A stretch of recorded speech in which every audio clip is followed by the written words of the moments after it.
Hello friends, this is Roman from PyTT Institute, and I'll be sharing presence with all of you and Elton on my side.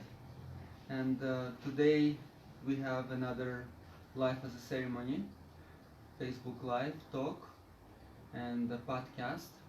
And in today's question and answer, one of the main questions that came up has to do with the process of grieving and also sadness.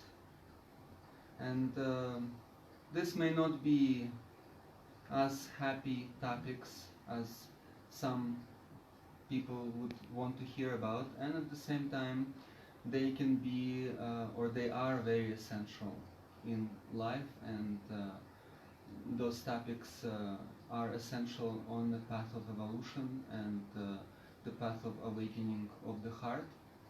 And in these ancient traditions, they are very essential qualities, those qualities that relate to receptivity and sadness and grieving. And so today we'll talk a little bit about that, and this is quite a big topic, and so we decided to dedicate today's talk to this topic. And this is something that we all have to go through in life, not just the pleasant experiences and situations, but also experiencing difficulties and failures in life, and losing loved ones, and coming out of certain deeply inspiring relationships and connections with people. And so in these ancient traditions, the people who are grieving, they have always had a very special recognition in society. The people who are grieving were looked upon as people who have deeper wisdom in life because of facing the inevitable. And the process of grieving in these societies has to do with also the grieving and really appreciating certain aspects of my own life, and appreciating and honoring people that I have known in my life, and then getting to the essence behind those people or behind those experiences in my life, and seeing how there are certain aspects of those people or of those situations in my life that can remain in the heart or can awaken the heart. And so people that are dear to me in my life, that I have lost, I can truly appreciate them and recognize certain qualities, certain ways of being that those people have reminded me about that aliveness, about that humanity in myself. And the more that I can remember those qualities and cultivate them in my life, the more that those people, they stay alive in my heart. Their lives, their experiences, their connection with me was not something that just left with them, but their life was meaningful through my own experience, and something that I can continue to make meaningful by actually honoring those essential qualities. So in this tradition, it is also related to this journey of soul recovery, to recover the soul of the Great Spirit in each of us. And the heart of sadness is very essential to actually look at life honestly and sincerely, and not to just cover things up and continue to entertain myself, and then at the same time avoid that awakening of the heart. And so the heart of sadness, and people have asked about the particular rituals that relate to grieving there are many different rituals that people in the ancient societies have engaged with, and at the same time it's up to each individual to really see what makes sense, and not to just go through the motions or just do certain things that other people are doing. It's good to see that, of course, in some cultures that has to do with just isolating oneself from society and allowing oneself to take the time and really be with oneself and really be with all of those memories and experiences and situations. In some cultures it has to do with actually going into a certain retreat mode, or in a certain seclusion even from the light of day, and returning into that mystery that we all come from, and recognizing how all of the different experiences and people in life, they are directly pointing to this remembrance. They are directly pointing to this original source that all of us come from, and then each one of us is a unique spark that has come from that same source. And then the more that we can relate with each other, the more that that original source can be awakened within each one of us. And so the grieving, sometimes in the indigenous traditions also, the people who are grieving, they are known to have a certain clear sight that allows them to see beyond the appearances and come out of this hectic daily world, and to see beyond it, to see what is truly meaningful and essential in life. I may be bickering and arguing with people in my life, but then actually seeing how I can be gone at any moment. Those people who are dear in my life can be gone at any moment. And then with that,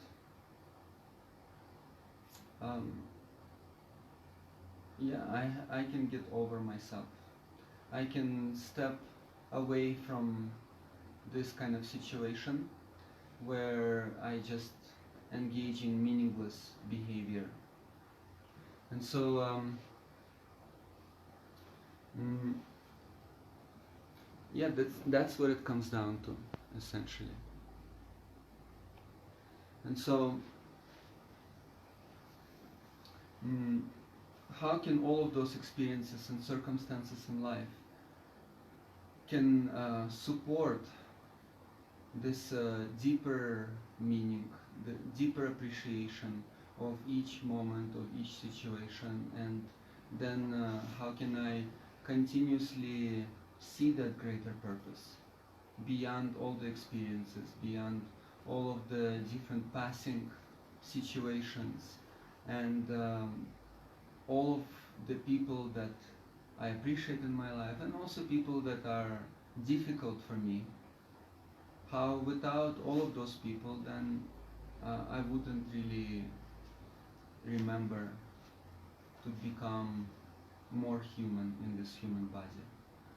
So from here, this heart of sadness allows for a deeper insight into life. Okay, all of those different situations and relationships, they cannot stay forever, and at the same time they're all pointing to something that is actually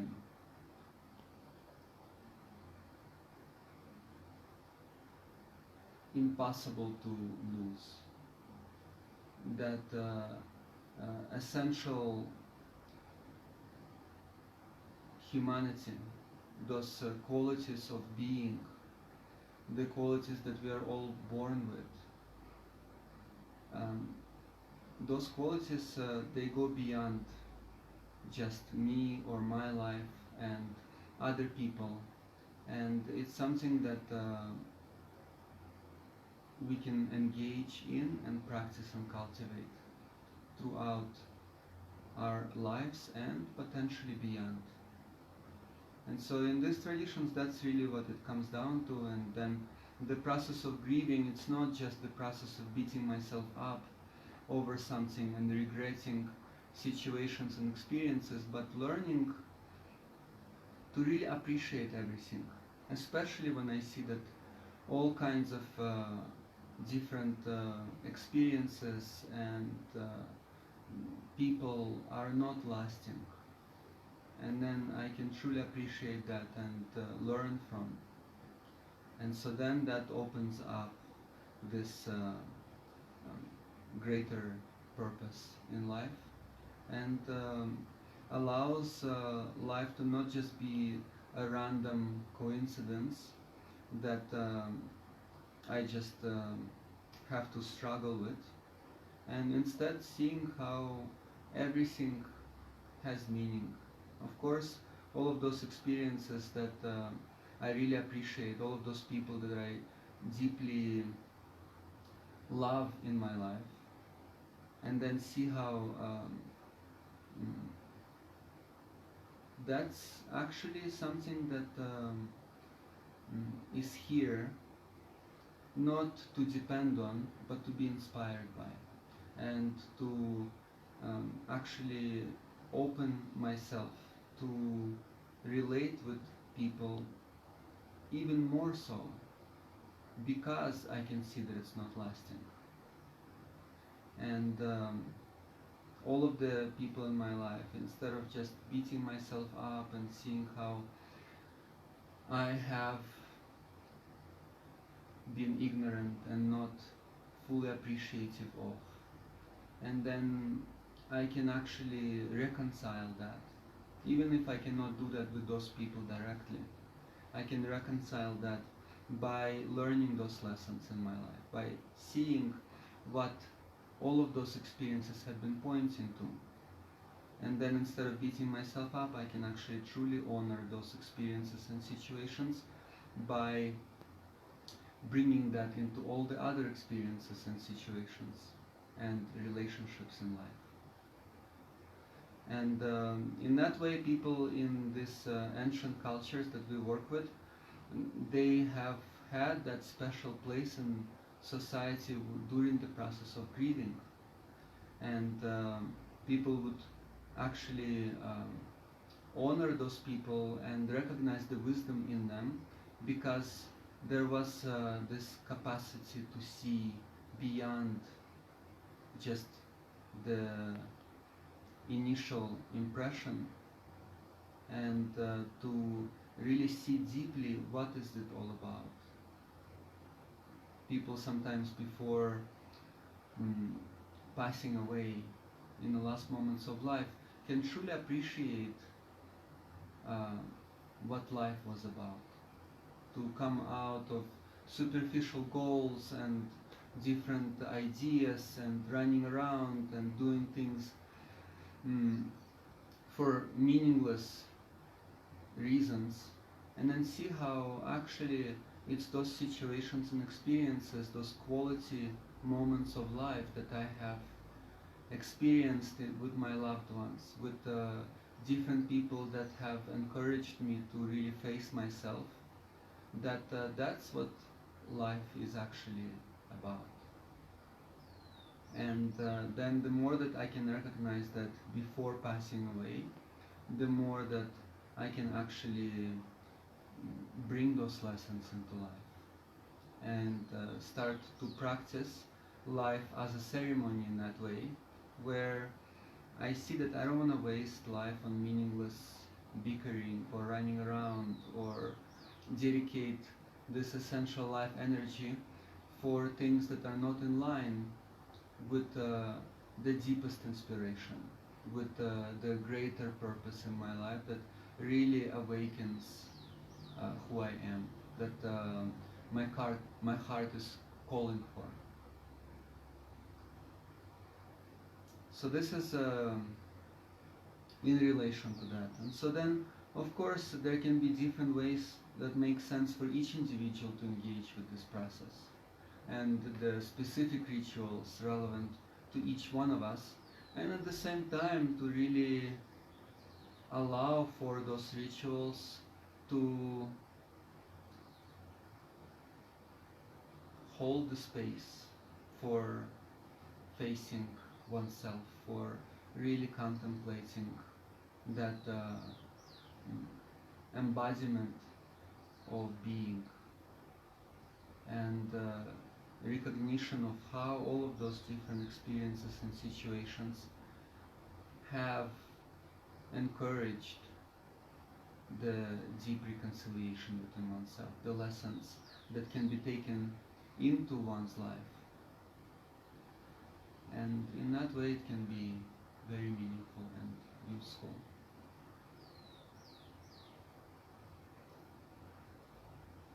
So I'll let Elton add something. Amazing. I'm in love with this life. And you mentioned something, that was really powerful to me, where I had to face a life and death situation, and life was generous enough to show me in that moment where I thought that I'm gonna die and I have no other option, what was meaningful in my life. And in that moment I realized that all my aspirations as becoming a chef and all the material ideas that I had, that I want to become someone, they did not even matter in that moment. It's like that was just a cloud. But what mattered is to be with the people I love.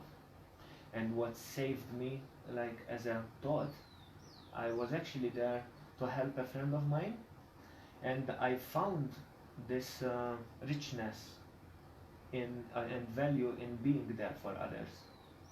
And in that moment I did recognize that, life is worth living, sharing my life with others and helping, rather than wanting to gain happiness.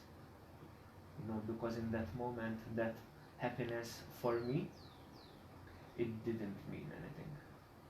And I'm still trying to remind myself about that occasion. So that was a very powerful message. And but I do have a maybe question that is coming up for me regarding sadness and the outer world.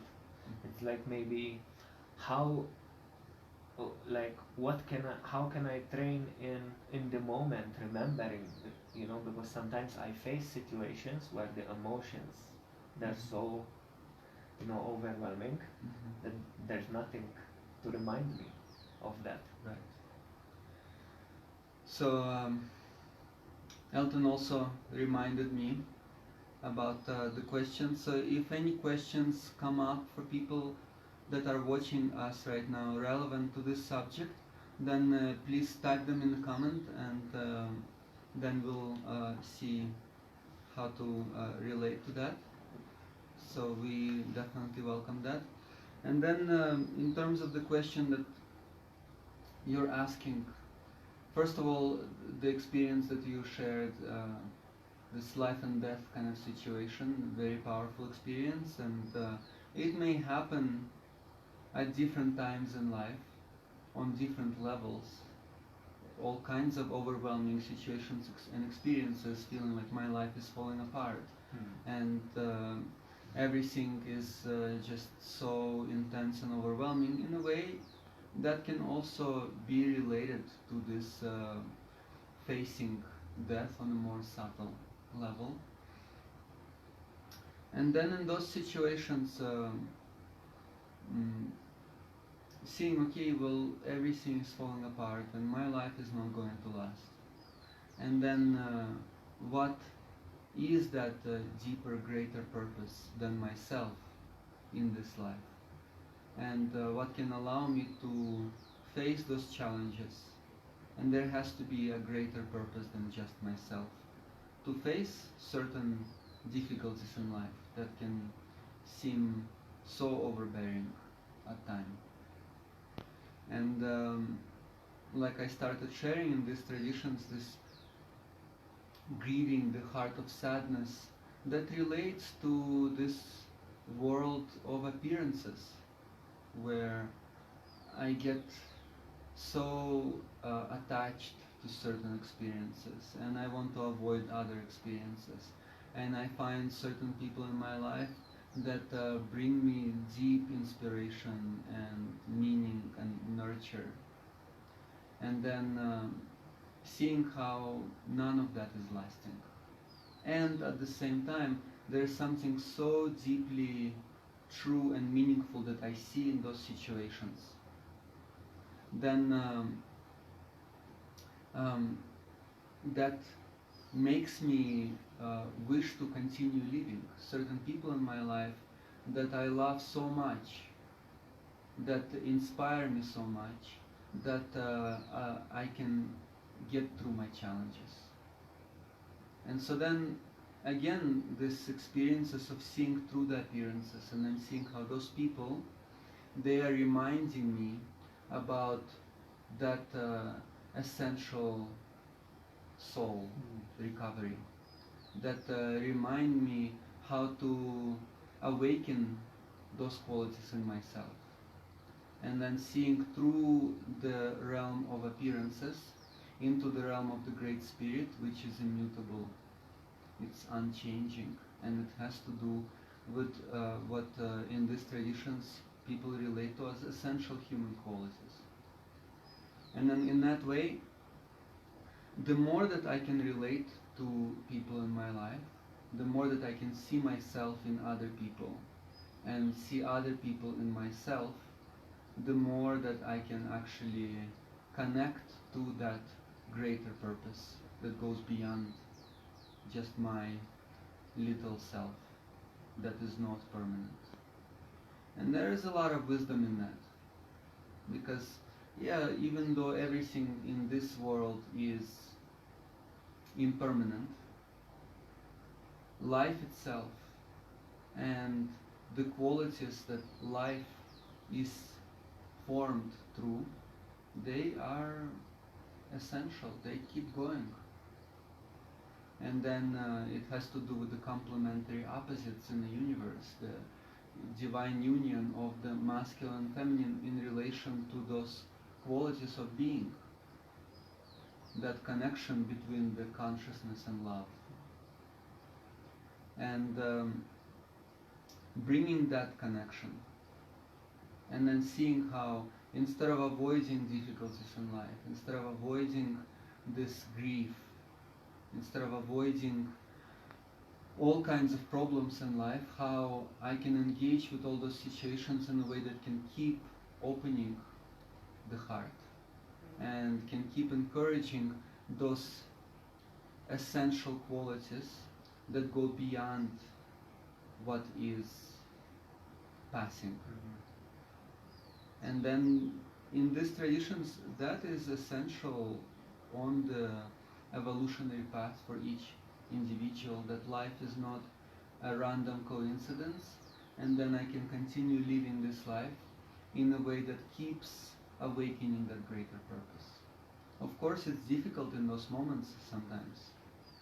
It can be challenging to continue encouraging that, and some situations can be so overwhelming and can carry me outside of being present. I get carried away, and at the same time it's the practice.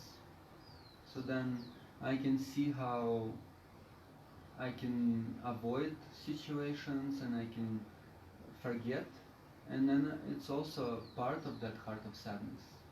Like, how easily do I forget? And then just try to find happiness in superficial things that can never really bring that deep fulfillment. And then at a certain point, I can actually take it seriously. I can see, okay, I forget easily, and because of that, I can start to develop my life in a way that allows me to be reminded and allows me to have friends in my life who remind me and allows me to have different tools and practices and situations that keep reminding me to come back into that. And of course I have to start practicing with less intense situations, because if I only wait for the big experiences to happen to practice, then when that happens it's very hard to actually remember, to maintain that openness, to not run away from the difficulty. And so then gradually then that becomes possible if I can have many different circumstances and situations in my life that help me remember on a smaller scale. And yeah, it has to do, of course, with this opposites of life, where I try to hold on to pleasure, and by doing that I create pain. And because I avoid painful experiences and situations, then I'm actually directly responsible for them happening more than they have to, as part of that reminder. And then I have to really be willing to look at those reminders in order for that to happen. Because without that, then yeah, grieving in that deeper, meaningful way is not possible. Then I'm grieving just as part of this maybe crying for what others have gone through, because I don't want to go through it myself. Instead of truly opening up to the experience and seeing, well, yeah, I'm going to be gone as well, and what is that goes beyond just my own superficial experience of life? What is it that I see about others that are no longer here that continues to be relevant in my life? What is it about me that will continue to be relevant even when my body is no longer going to be here? And then how can I really encourage that and bring that more and more into focus while I'm still here and alive in this existence, and then really honor that in everyone in my life more and more? How can I see that deeper essence, that eternal spirit, that quintessence of nature beyond the fleeting thoughts and personalities and characters, and how that is something that is present within everyone. And the more that I can see that in everyone in my life, the more I can be reminded of that. And so then for the indigenous people, then it is about bringing that higher purpose, that greater wisdom into everyday life situation and circumstance. Yeah, the grieving experience is essential. It's essential to have some time to really get to that essence.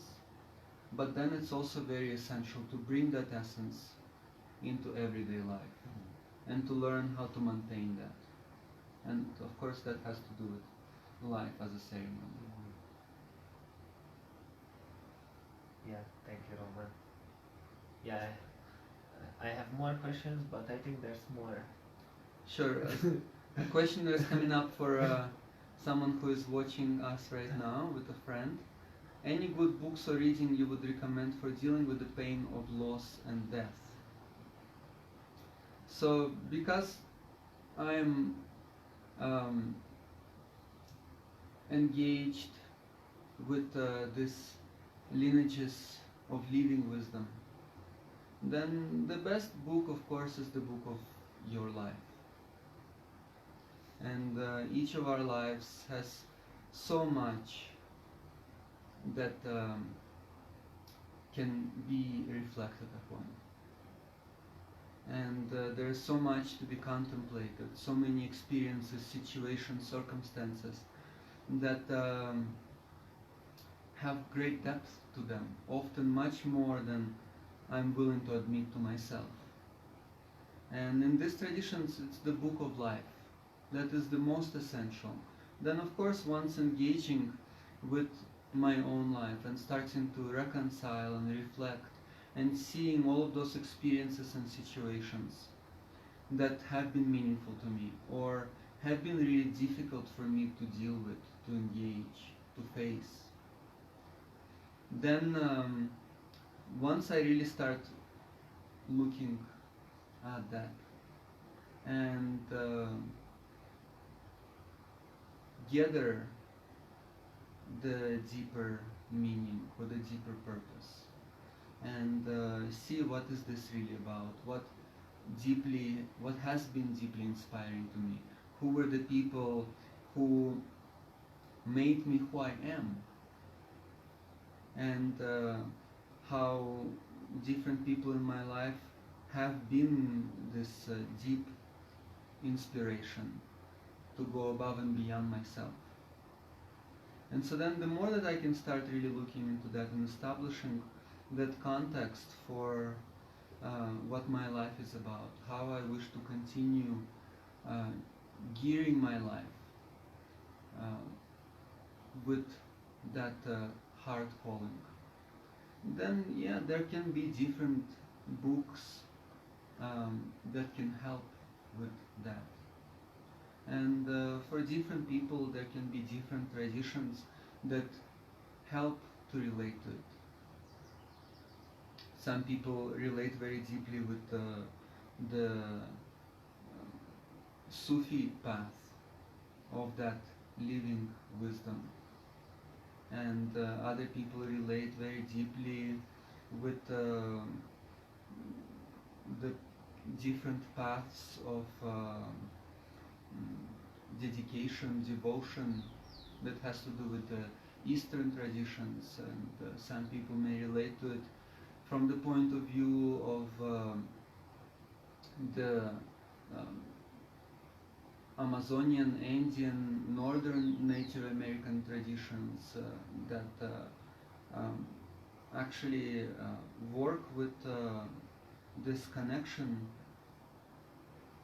that is very tangible with the Great Spirit, that has to do with all my relations, or where people meet each other, they say hello me, or we share the highest. I am you and you are me, seeing how we are all reflections of that greater self. And then there are specific rituals and specific practices that encourage that return into the great womb of creation that we all come from, remembering that interconnectedness, coming out of this sense of separation that relates to appearances. This is me and this is you, and actually there is a lot more common between us than we think. There is also the Buddhist science of the mind, in which the mind, of course, has to do with the heart. It includes the heart, it includes the emotions. And then seeing how there are specific guidance available and specific teachings that encourage that. And at the same time, what makes sense to me in my experience, and of course I can only share my experience, is that this is not about someone else's experience. It's not someone else's knowledge. I can engage with that guidance and with those teachings only when it really rings true within myself, when it touches something essential. And so then that becomes meaningful, and I can engage with all of those different books and different teachings and traditions because it is alive in me and in my own experience. And so yeah, there are a lot of different support guidances available within different traditions, and then it's up to each individual to see what is meaningful. In our approach, where we work with the indigenous traditions, they don't have many books, if any. It's always been an oral transmission, and at the same time also working with the Tibetan Buddhist lineage of that direct experience. And one of the teachers that I'm really inspired by and really talks to my heart is Pema Chodron, and there are different books that she has that are very helpful with that. One of the books that we really work with very deeply and found a lot of benefit with is The Places That Scare You. It's a very good book by Pema Chodron, where she relates to all of those different practices and experiences that help to encourage that power of tenderness, the greatest power. And it's this willingness to open up to all of the difficulties in life, and then through them actually awaken that fearless love and see that this is actually something that the whole life has been encouraging me. And then I start to see that more and more, and actually recognize that it is possible to open up to all of those struggles and all of the grief and all of the pain, and not be lost in that, but actually to find that fearless love within it. And so that's something that I can share about that. I don't know if you want to add.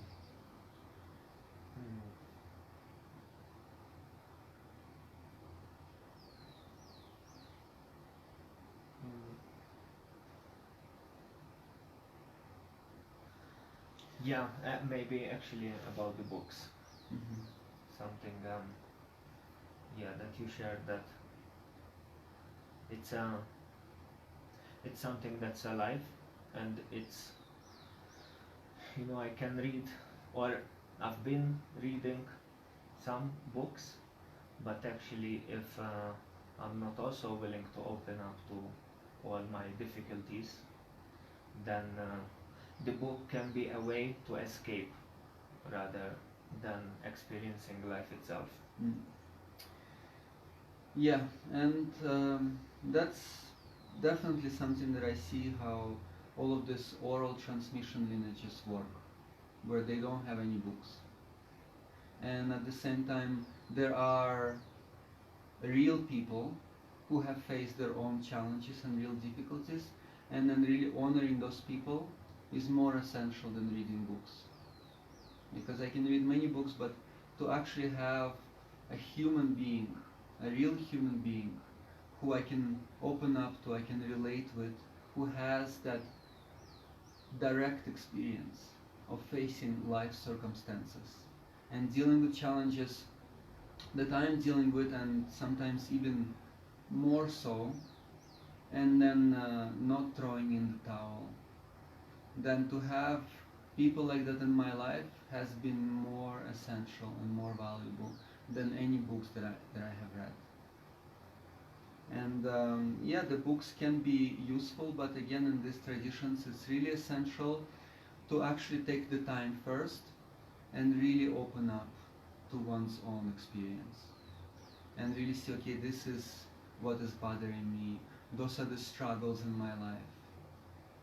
And then to actually take some time with that and really establish a certain context. And really say, okay, I'm going to try to deal with it on my own.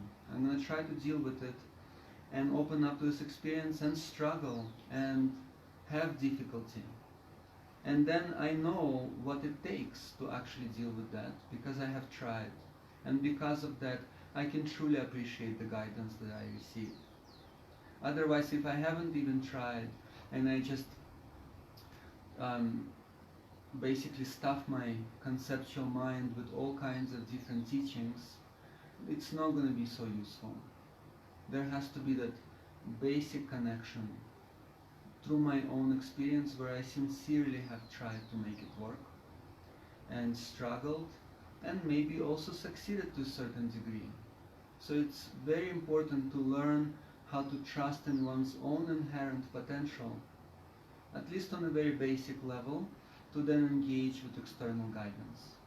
And that's the guidance that I received from my teachers in these traditions, where I have to actually take some time first and develop that foundation of what it means for me, how it comes through in my own direct experience, and then the teachings can be meaningful or useful. This has to do with another question. What is the best way to deal with grief of a close loved one dying when it feels so overwhelming? So yeah, those are those experiences where it gets very real, and where it is very essential, and then engaging with that process. And in the indigenous traditions,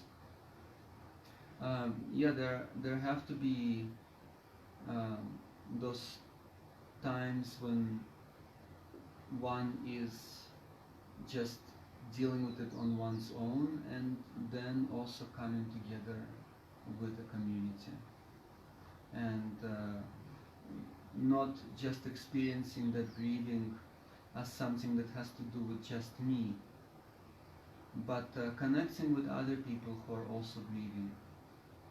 And in the indigenous tribes that I have lived with, when somebody dies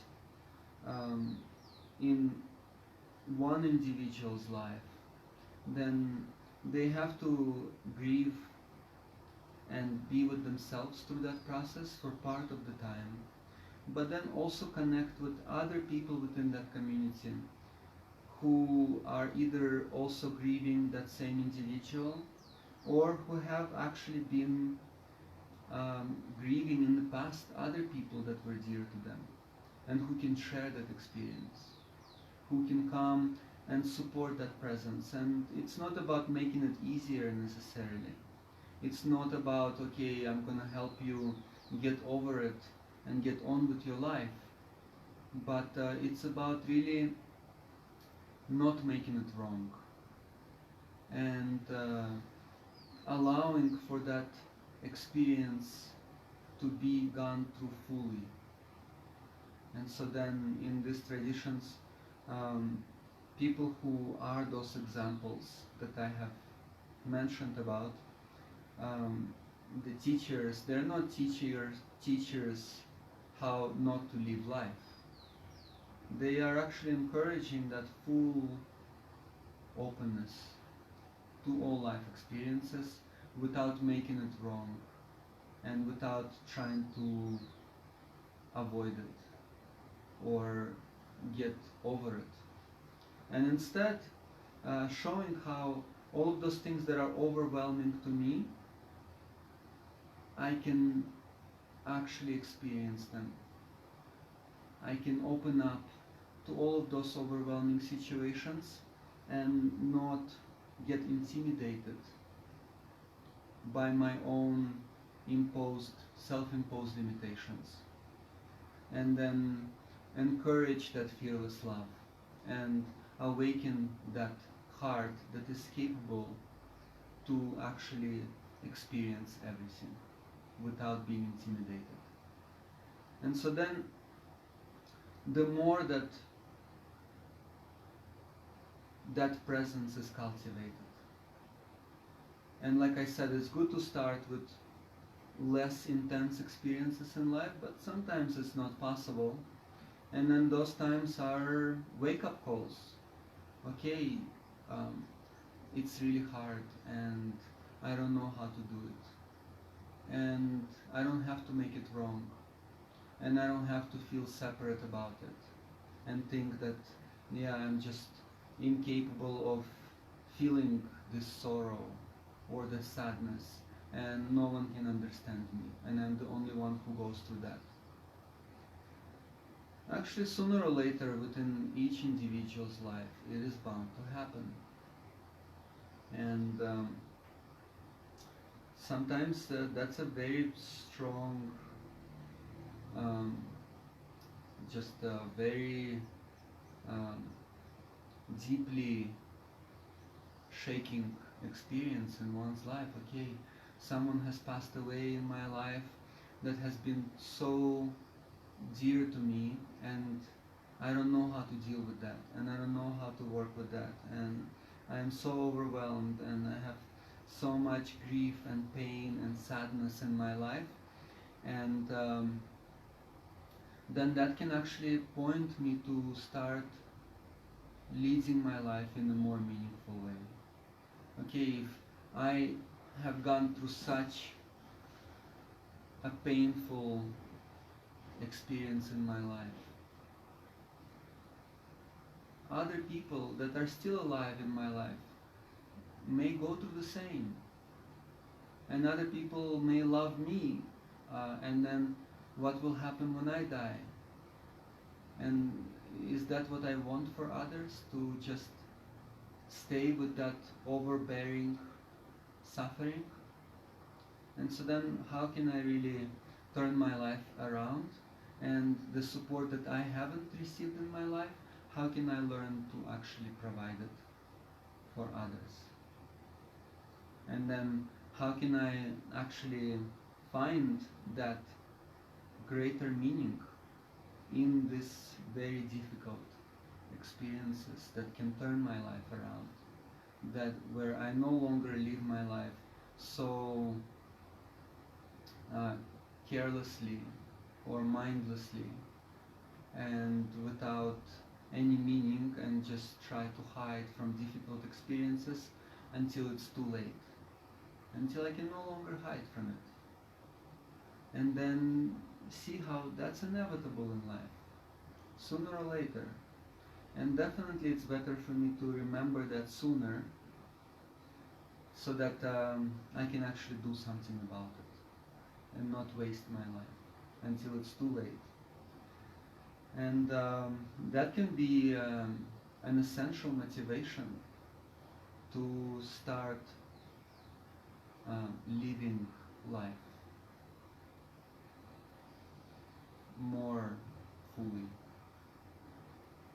And then from that place, of course, I can start to engage with this living wisdom traditions and see how there are people who have learned how to do that, and then have been sharing that generation after generation in a very direct and a very alive way. It's not just some teachings or conceptual things that I read in a book, but how I can be completely open and receptive and alive in all experiences. How can I allow that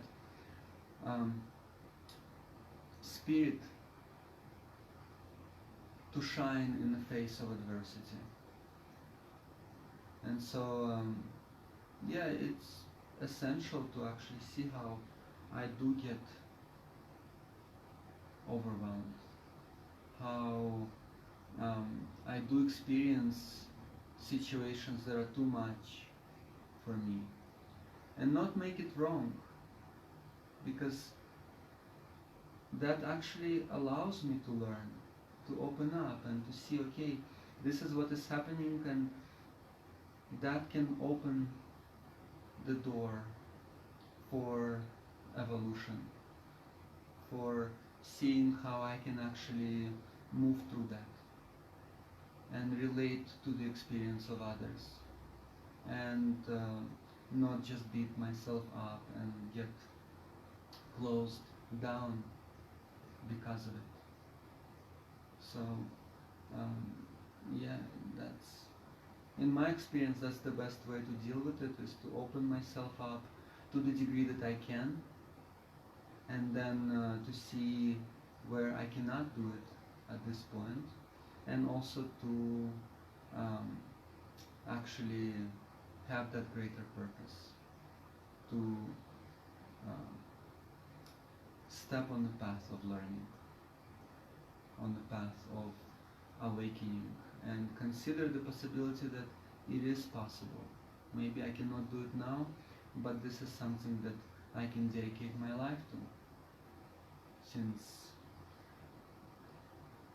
that's what my life brings me towards. And then because of that, if I am not afraid of things that are difficult, then I can truly rejoice in my life.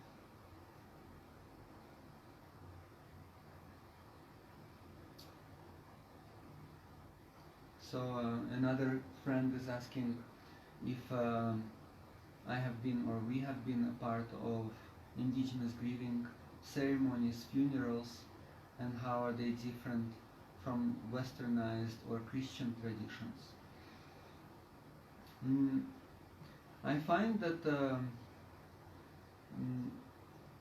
in the indigenous grieving ceremonies and funerals, it's not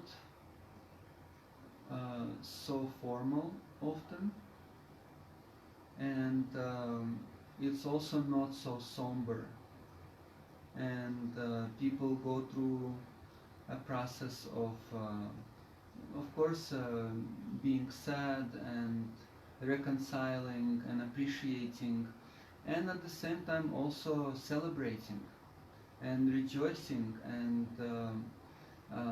really allowing the spirit of the dead one to continue on their journey, not clinging to them, but actually wishing them to continue, and to send them off in a good way. And so in the ceremonies, there are periods of time where people experience the difficulty of grief and sadness, and allow themselves to actually open up to that deep honoring of their loved ones, and then also allow the time to truly, because of recognition how transient life is, then actually experiencing that joy and celebrating and maintaining the spirit of being alive, seeing how this life is not something to waste on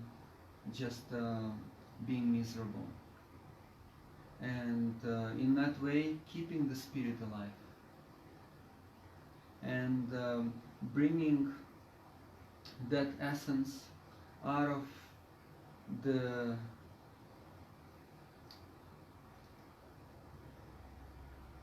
death of their loved one, continuing with their spirit, continuing to share their heart with the spirit of the people that have passed. All of the people. Of course, there is that one particular person or a few people, but then through them connecting to all of the ancestors. And then seeing how, yeah, they have lived their lives so that this life can actually be kept in the light of the heart. And they have lived their lives so that we can actually remember that essence, and we can remember that unique spark that they have contributed. And so in that way it's different, because it is something that is not bound by the dogma so much. And I have seen some of the Western rituals where people come and everyone are dressed in black and very somber, and there is this time of really reconciling and maybe remembering God in however way people can relate to God, but then coming out of that ritual and trying to forget about it. Okay, I did my duty and that makes me feel good about myself, but then, yeah, that's not really my problem and I can get over it and continue in my life. And in the indigenous culture, the experience that I have seen is that they are not so formal and separate from everyday life, where people go into these ceremonies and they experience them, and then at the same time there is a connection even within the ceremonies to everyday life. Okay, yeah, I don't have to be so somber, and I can allow myself to go through the process without being judged or shamed for it. Some people start laughing hysterically during the funeral process, and if that's done in the Western tradition, that's a sign of disrespect, and people start to make comments and judge. But in the indigenous traditions, that's actually recognized as part of the process. Okay, I have to acknowledge all of those reactions, and there can be different defense mechanisms that different people may have. Some people may start to laugh, some people may start to cry, some people may just be very quiet, some people may actually encourage that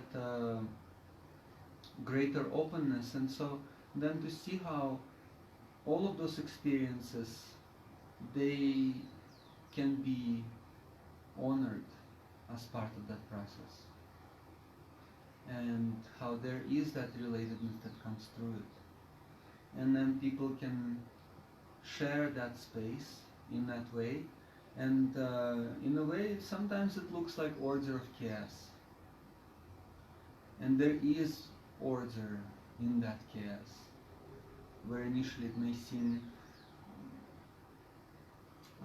like a lot is happening, but then gradually within the indigenous cultures there is a harmonization that takes place through that, and then people can open to each other, and they can open to themselves in each other in that way. I can start seeing how, yeah, before when something like that would happen to me, I would just lock up and just become very closed down and not being able to do anything about it. And suddenly I see, oh, I can actually bring a little bit of humor into it, and I can smile at this, or I can bring a deeper contemplation into that process, and start to engage with it in that way. I don't have to freeze with that experience, or I can actually focus on the complementary opposite of death, which is life. And in the face of death, I can appreciate life and then really celebrate life. But it is really that unity of diversity that contributes to the living wisdom, without judging or shaming, or things have to be only a certain way. And at the same time, within that, there is that very intentional approach, where the ceremony is through that mutual respect. Yeah, I can respect my own process, I can respect other people's process, and then learn to balance that. And so people bring, each person brings their own particular piece into that, and at the same time the ceremony is not to just impose that on others, and not to create an over zealous experience of that, and to allow space for others también to share. And so the ceremony has to do with that, where in the Western culture it can be difficult because people are used to this one priest or certain person that is giving the rules, and everyone have to abide by that, and then people are afraid to create this situation where anything goes, and then people's ego start to get very bloated, and then the intentional, meaningful approach is missing from that. So in the indigenous traditions, people are actually encouraged to maintain that from very young age, and how to really engage in that unity of diversity. And then when it comes down to those very difficult experiences and situations, then people are able to approach them in a way that everyone are holding space for each other and for themselves. And so it is different in that way. So then in a Western culture, because often growing up in a society that is not so unified, the communities are not so related, and people live in a greater sense of separation, then it is helpful to have some structure, but at the same time to actually encourage people to really share what is coming up to them, and not be ashamed, and also to maintain that relatedness. I find that that can also be very useful in the world today for people who are ready for that.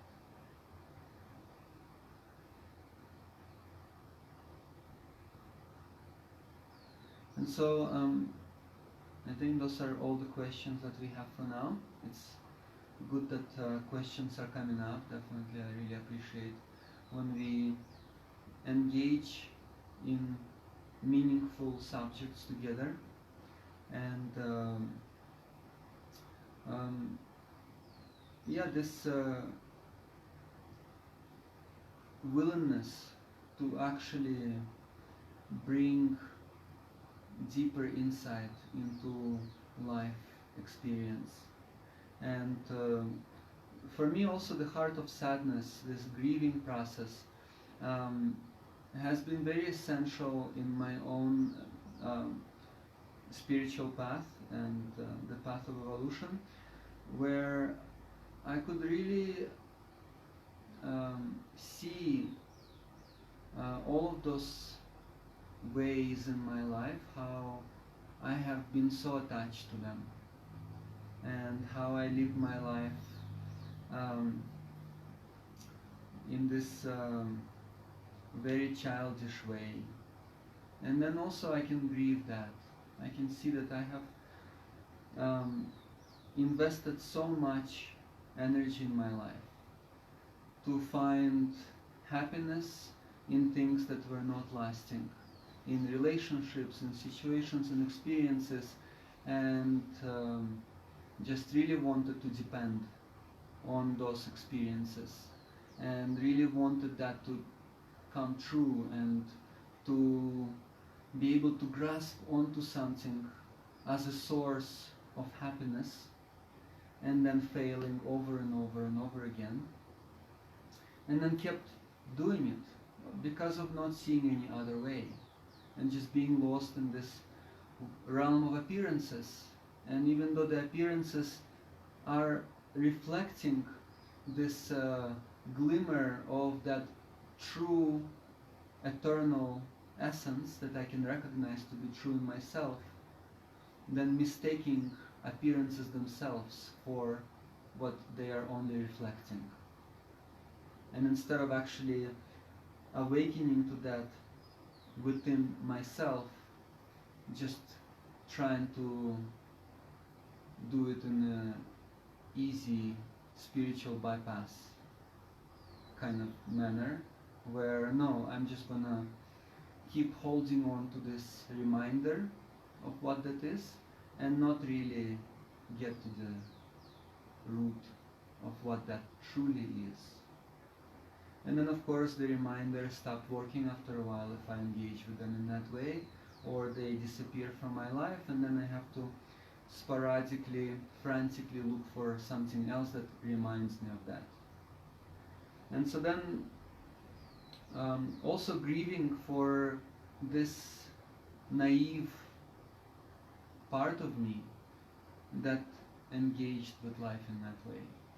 And also seeing that, yeah, this is a very childish part of me that I have to also acknowledge and also appreciate, because I have done that for so long and I have persevered for so long in this very futile attempt that at a certain point I have to really appreciate that perseverance, and then in that way I can redirect that perseverance towards actually getting to the root of that and awakening that unconditional quality in my life. And I have to be sad. Look, this was very sad. You know, it's a very sad way to live my life, and I have to appreciate that sadness and honor that sadness. Without that sadness, I'll keep doing that. If I don't really acknowledge that, then I will keep those futile attempts and will continue to fool myself. Otherwise, I can really appreciate that and really see, okay, this is really sad, and I have done that, and continue to do it in different ways. And I can really honor this part of me that just keeps struggling, that keeps trying. And it's this inner child that doesn't know any better and is looking for that nurture, it's looking for that guidance. But I have to really honor that and take the time to actually grieve that part of me that is dying. And then, because I can grieve that, I can awaken that essence beyond this identity that is so lost in appearances, and step out of this vicious cycle. And so it's this heart of sadness and grieving this also individual who I used to be, and being receptive to the deeper meaning underneath that, and not just judging myself or shaming myself for that. So that's also been very essential for me in my life in relation to the grieving process, is actually grieving myself. Sometimes in relation to the grieving ceremonies and funerals, one of the grieving ceremonies that I have experienced in the Amazon, that different tribes go through, and I have experienced that in the Ashwar tribe, and then I've also heard of that being done in other tribes from my elders, where during the grieving process, to to really bring it home, that actually it's not that other person that I'm grieving myself in them. And during the grieving process, the individual actually, the person who is grieving, who is still alive, is buried. And it's a thin layer of soil, but the person completely gets covered up and just a little space is left for air to come through. And the person is left sometimes for a day to be buried. And during that time is actually to really bring it home. Okay, grieving this temporary body, grieving this temporary personality, and then opening up to what is beyond that, opening up to that greater purpose and meaning, and awakening that heart of sadness where I have to look at everything in my life and how one day it will be gone. Not just the people in my life, not just the different things that I may own right now and all kinds of trinkets, but everything that I am will be gone. All that I am, all that I think that I am, and how I like things and how I don't like things, and how I'm used to being, and all of the ways how I engage with life, all of that will be gone. And so it is an essential, not just the grieving process, but it's an essential threshold of that awakening to the Great Spirit, awakening to the true nature, awakening to that essence that is beyond this superficial existence, and then really needing to be receptive to that, to open up to that, not to avoid that, but to really see, okay,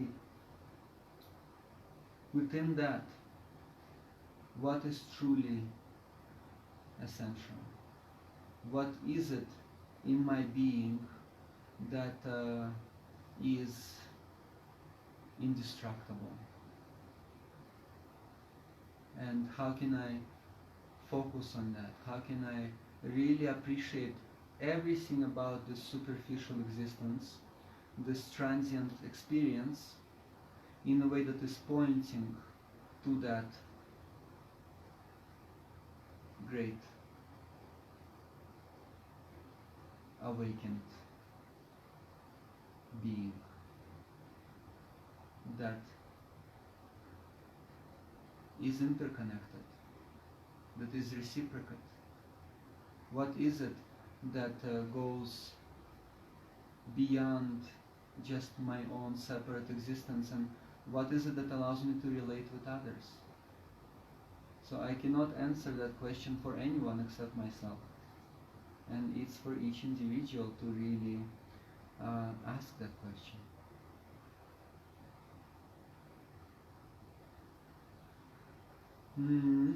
Another question that is coming up. Another friend is asking, can you give some insight into the significance of crying and tears in the grieving process? How does one know when they've shed enough tears? Or is it more noble to remain strong and hold back tears? So, that's also a great question. So,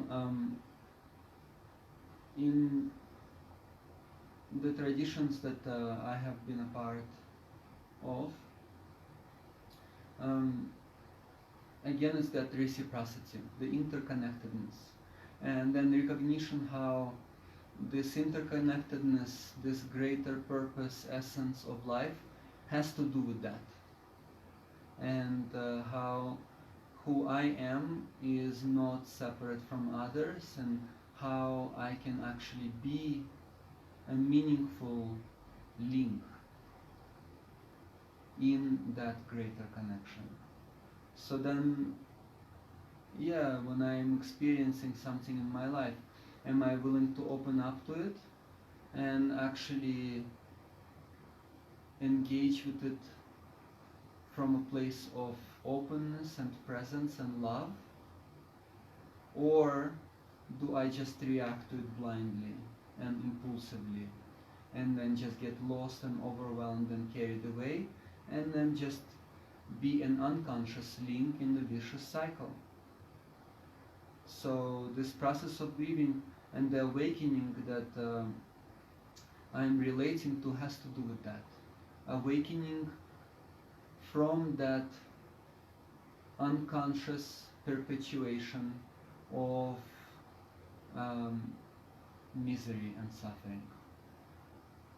And so then again, I can relate, I can share. I know this one person in my life, in my family, that has experienced a death of a loved one, and for that person, there was no spiritual path in that person's life on a conscious level, and then that person was living life based on very material values and avoiding all kinds of different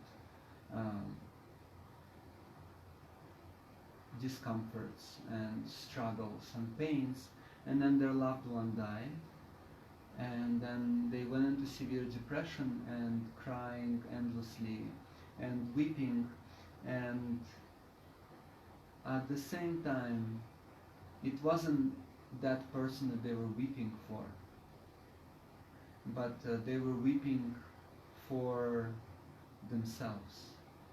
They were weeping for this very scary understanding that they will have to die, and they have been avoiding that thought all their lives. And this immense fear came out, and it wasn't that other person. That other person, it was a very dear loved one of theirs, and that person was dying for about a year, connected to a life support, and the person was still conscious, and the person actually said to this relative of mine, they said to them, I'm ready, I have reconciled my life, I'm ready to go on. But the power to disconnect the life support was in that relative's hands.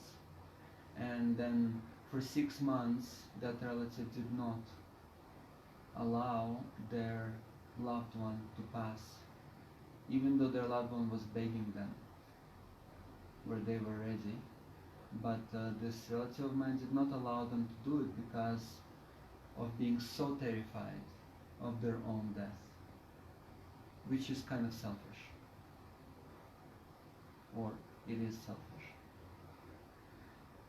And yeah, crying a lot and shedding tears, but at the same time not doing that sincerely, but doing it as a way to just continue avoiding being present with the issue, and then just wallowing in self-pity and poor me, I'm so miserable, everyone are leaving me, and what am I going to do, and I'm going to have to go through the same thing, and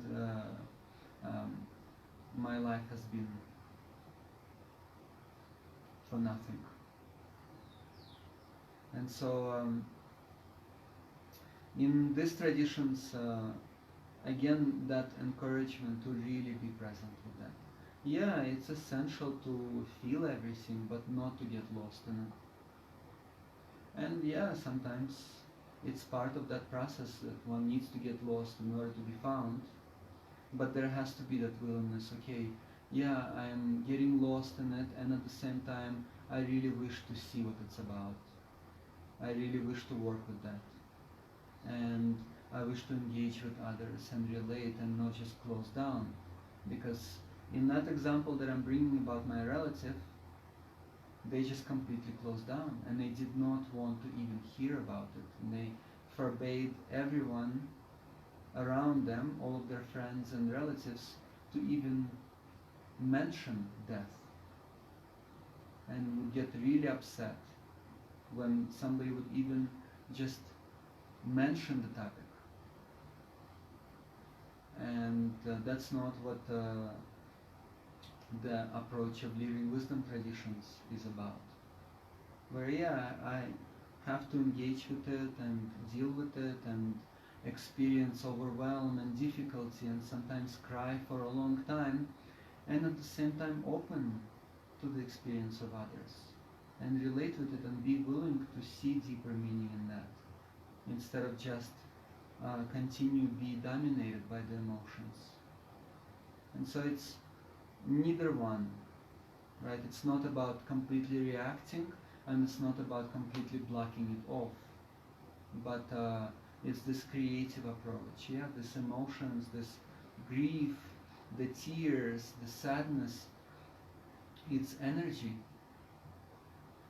and I have to open myself up to that energy, and at the same time not be swept up by it, but remember how I can reciprocate that energy in a way that can actually be meaningful to myself and others. And so that is part of that evolutionary journey, to be a conscious link in the greater organism, rather than be this unconscious pawn of ignorance and suffering. And so then, it is significant. It's essential to open up to feelings, emotions, and at the same time not to be lost in that, and learn how to actually bring creative expression into that. And then in the indigenous traditions, this sadness, this grief, okay, can I sing with that? Can I paint? Can I dance? And allow that energy to be in service of that creation, of that creative force. And so it is this, in a way, mycelium web. It's that interconnectedness, reciprocity. There is a part of me that is above ground, a part of me that is below ground, and to really bring all of that in a way that is meaningful for life to be honored. And if you want to add to that a bit. I'm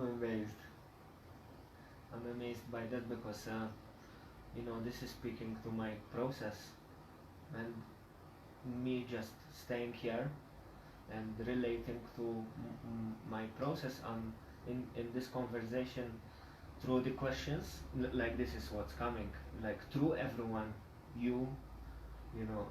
answering the questions, the people asking the questions.